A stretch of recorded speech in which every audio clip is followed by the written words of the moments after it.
Salut tout le monde. Concernant la modification d'une entité déjà existante, il suffit de lancer la même commande make entity avec le nom de l'entité concernée. On va faire un exemple. Symfony console make entity. On va modifier l'entité étudiant. On va ajouter un champ ville. Donc Symfony détecte que l'entité déjà existe. Qu'est-ce qu'on veut ajouter? On va ajouter ville string 255 non nullable et c'est bon. Aussi, pour la création des entités, il ne faut pas utiliser les mots réservés pour PHP. Je vous donne un exemple. Si je veux, par exemple, ajouter une entité qui s'appelle classe, classe pour les étudiants, donc vous pouvez pas. Donc c'est pourquoi j'ai déjà créé deux autres classes.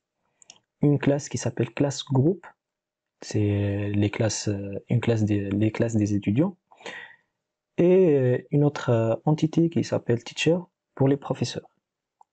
Donc on va maintenant créer les relations entre ces trois entités. Donc toujours avec la même commande, make entity. Donc maintenant on va créer la relation entre étudiant et la classe. Étudiant. Donc on va appeler le champ classe groupe comme le nom de l'entité. Maintenant pour le type. Donc ça va être une relation.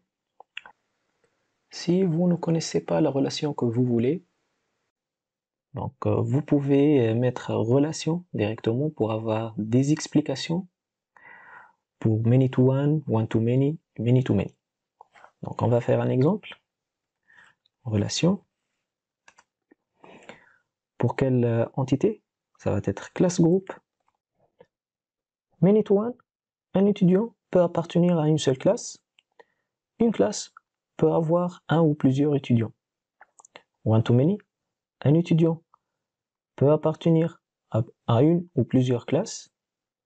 Et une classe peut avoir un seul étudiant. Many to many, un étudiant peut appartenir à une ou plusieurs classes. Et une classe peut avoir un ou plusieurs étudiants. Et one to one, un étudiant peut appartenir à une seule classe et une classe peut avoir un seul étudiant. Donc dans notre cas, on va utiliser many to one. Donc un étudiant peut appartenir à une seule classe et une classe peut avoir un ou plusieurs étudiants. Donc on va choisir many to one. Donc maintenant, Symfony vous demande est-ce que la propriété qu'on a ajoutée dans la classe étudiant peut être nullable. On va laisser oui par défaut. Donc ici, est-ce qu'on veut ajouter la propriété donc pour avoir un accès pour modifier la classe étudiant, donc avec celle-là, donc avec la méthode de la classe groupe get étudiant. Donc on va laisser par défaut oui. Et le nom du champ dans la classe groupe étudiant, on va laisser aussi par défaut.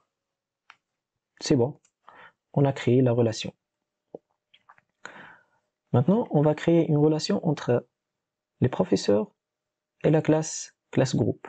Donc, un professeur peut étudier une ou plusieurs classes et une classe peut avoir un ou plusieurs professeurs.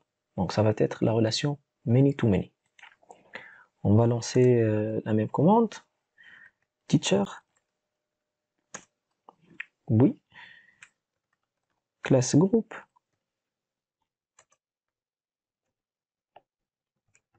Many to many. Elle va être reliée avec la classe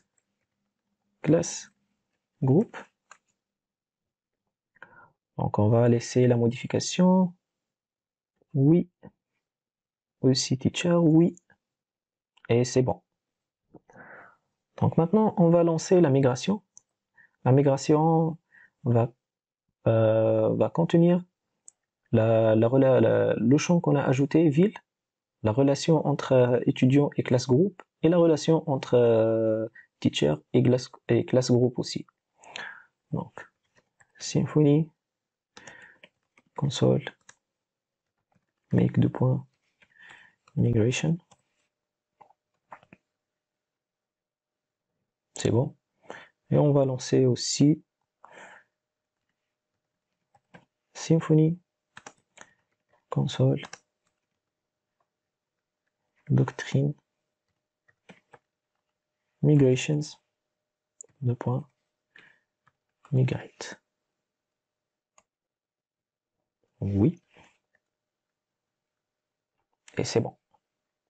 Donc on va vérifier notre base de données. J'actualise la table étudiant. Donc, on a ajouté la ville et le champ classe group ID. Aussi, teacher, on a first name, last name et speciality. Et pour la classe group, on a l'ID et le nom seulement. Comme vous le voyez ici, comme on a une relation many-to-many, Symfony a créé une table associative entre teacher et classe group qui contient les ID des teachers et les ID des classes group. On vérifie aussi dans les designers. Donc, on a ce schéma. Donc, étudiant qui a une relation avec classe group et la classe group qui a une relation avec teacher avec la table associative teacher class group. C'est tout pour cette vidéo et abonnez-vous pour supporter la chaîne.